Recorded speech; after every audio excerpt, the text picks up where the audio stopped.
Et salut à tous et à tous, c'est Agrisson. Et bien écoutez, aujourd'hui on se retrouve pour une nouvelle vidéo dans mon potager. 2 mois après nous avoir quitté sur la dernière vidéo qui était donc destinée à la préparation du potager. Et on avait vu donc dans toute cette vidéo là qu'on avait été longuement retardé par les pluies. Donc on avait amendé en fumier jusqu'au mois d'avril. Et là on se retrouve 2 mois après la publication de cette vidéo. Donc le potager a bien grandi, il a très bien avancé. Même si c'est vrai que depuis 2 semaines à peu près, je n'ai plus eu trop l'occasion d'aller au jardin. Et donc là il va falloir s'occuper à nouveau du jardin. Pour vous expliquer un peu où on en est, on va démarrer par une première vidéo en tour de potager.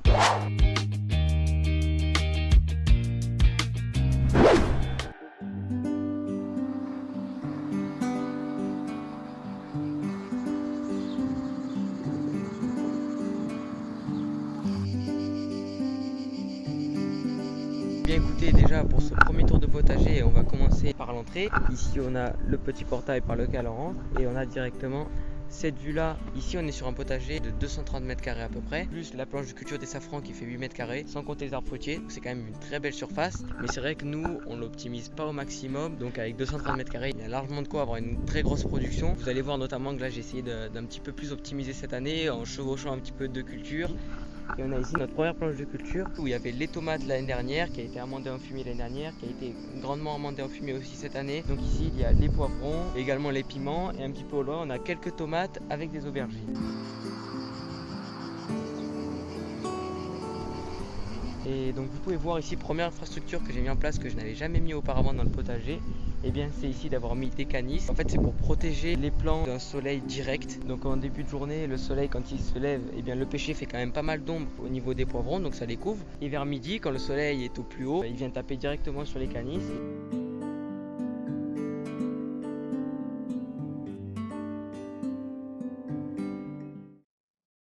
Ici, moi, cette année, je suis vraiment très content de la parcelle de poivrons. Ils se sont vraiment très bien développés et je pense que c'est notamment grâce au canis et surtout aux très fortes chaleurs qu'il a fait au mois de juin. Les poivrons, c'est vraiment quelque chose qui a besoin de chaleur pour se développer et donc on leur a apporté chaleur tout en maintenant de l'humidité. Les poivrons, c'est quelque chose qu'on arrose tous les 7 jours à peu près avec un arrosage très conséquent, environ 20 à 30 litres par pied. Donc ça, c'est très important parce que du coup, il va y avoir une grosse charge d'eau. Ça va forcer les légumes à faire des racines plus profondes. Cela leur permet une certaine résilience parce que bien, au plus les racines sont profondes, au plus l'humidité du sol va être maintenue et donc les plants vont pouvoir avoir une humidité constante au niveau de leur sol.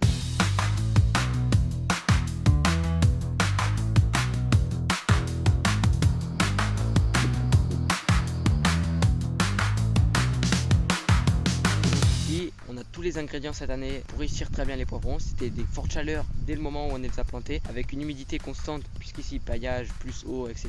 Et également un ombrage.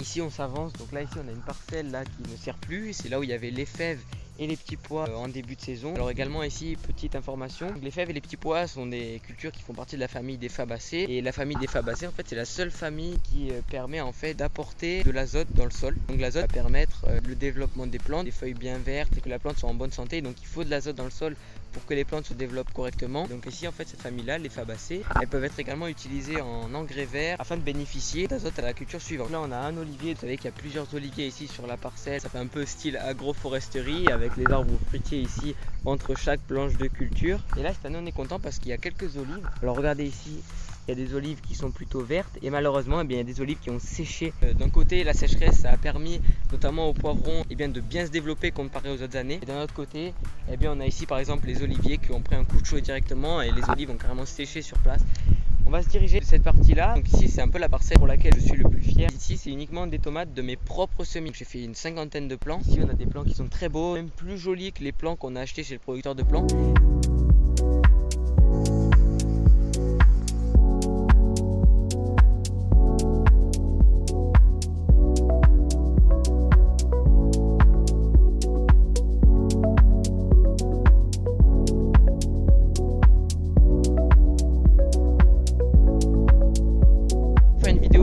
Sur les différentes variétés de tomates. Et d'ailleurs normalement en fin d'année je vous prépare une vidéo sur la culture de la tomate de A à Z, donc du semis jusqu'à la fin de la culture, jusqu'au plan mort et même jusqu'à la transformation derrière avec le coulis, etc. C'est pour ça qu'ici je m'y attarde pas trop. Ici on a donc encore ici des oliviers et donc vous pouvez voir ici qu'on laisse une bande d'herbes, on va dire sauvage. On a quand même beaucoup d'insectes, il y a vraiment une belle diversité. Je pense que ça porte ses fruits aussi de laisser de la diversité dans les cultures et aussi hors des cultures. Ici un très beau plan de rose trémière. Donc là regardez, ça fait des tiges jusqu'à plus de 2,50 m de haut. C'est vraiment énorme et c'est magnifique.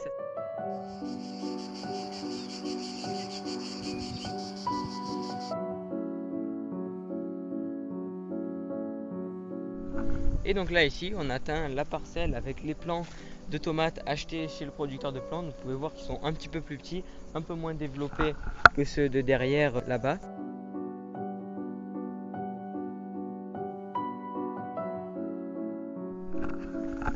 Ici on s'approche donc sur la partie décevante cette année, c'est la parcelle de pois chiches. Regardez un petit peu à quoi elle ressemble. Donc ça ressemble pas trop à une parcelle de pois chiches. Alors pourtant le pois chiche c'est un petit peu une culture spéciale que moi je cultive depuis 3-4 ans. Voilà, on a pu en profiter toute l'année dernière des pois chiches. Mais cette année là, en fait la levée n'a pas été uniforme, 60% de levée, je dirais à peu près là à vue d'œil en voyant un peu les plants. Et en fait le problème c'est que d'habitude je ne désherbe jamais la parcelle de pois chiches, tout simplement parce qu'il y a une levée en 6 jours peut-être et les pois chiches se développent très rapidement. Et en fait ils prennent vite l'espace sur les adventices, ils font rapidement de l'ombre parce que jusqu'à présent j'ai toujours eu une levée à quasiment 100% on va dire. Je sème très proche, c'est vrai, les plants pour justement qu'il y ait une espèce de forte densité en fait dans la parcelle de pois chiches, notamment à faire en fait qu'elle couvre les adventices. Malheureusement cette année, comme il y a une levée qui a été très inégale, et bien donc il y a de nombreuses adventices qui ont pu s'y développer, notamment des espèces de chardons. Ça a freiné la culture de pois chiches. Et moi après j'avais eu d'autres choses à faire, j'ai un petit peu désherbé une petite partie en début de saison, mais après j'ai laissé tomber, j'étais un petit peu aussi dépité, j'ai dit bon cette année c'est pas grave, les pois chiches font aussi partie de la famille des fabacées, donc on va dire que ça aura fait guise d'engrais vert, on pourra dire ça, et que ça aura enrichi la parcelle en azote pour l'année prochaine, ce sera déjà ça, hein, ce sera pas perdu à 100%. Premier carré potager ici, donc il a été semé je dirais vers le mois de mi-mai.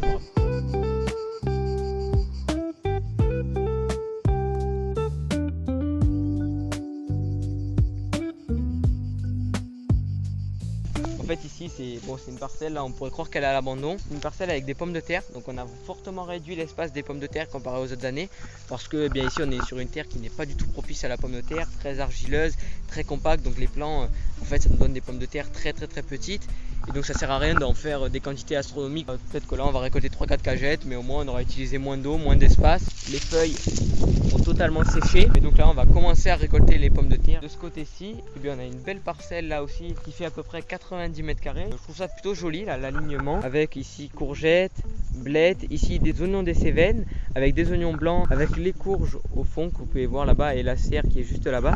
Et ici on a les petits haricots qui sont bien développés, hein. Des beaux plants là qui sont bien partis, donc c'est plutôt pas mal. Ici on a quelques courgettes, 2-3 courgettes aussi, donc ça c'est mes propres semis, donc des courgettes un petit peu spéciales. Et c'est la deuxième année que je fais des semis de courgettes.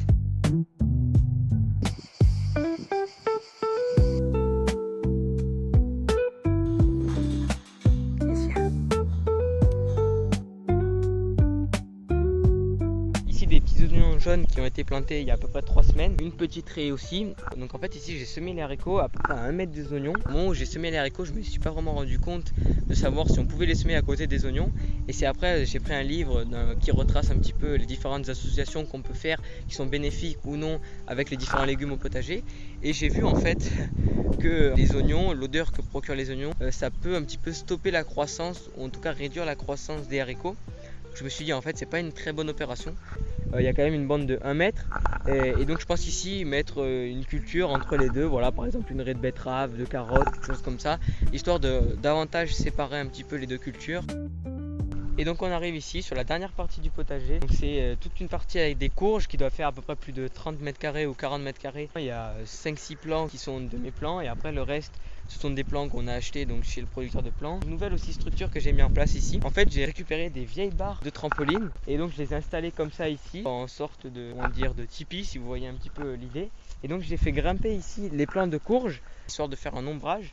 Et en dessous j'avais quelques plants de tomates. C'était une petite expérience, c'était pour voir ce que ça donnait, si ça permettait de faire un petit peu d'ombrage. Ici il y a un très grand espace avec les courges. Et donc voilà, j'ai fait cette structure là afin que les courges passent par dessus les tomates. Et donc afin de pouvoir implanter les tomates là où il n'y avait pas forcément d'espace.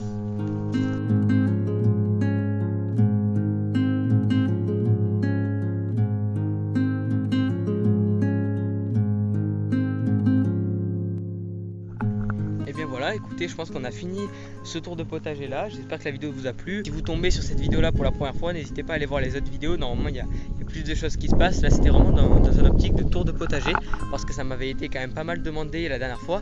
Donc comme ça vous voyez un petit peu, vous avez un peu une idée de l'espace sur lequel je cultive toutes ces plantes. N'hésitez pas aussi à commenter si vous avez des retours d'expérience à partager, ou bien si vous voulez que je fasse une vidéo sur un sujet en particulier, n'hésitez pas à me le dire. Et n'hésitez pas aussi à vous abonner et à partager ma chaîne à votre entourage. Moi je vous dis à bientôt pour une prochaine vidéo. Ciao!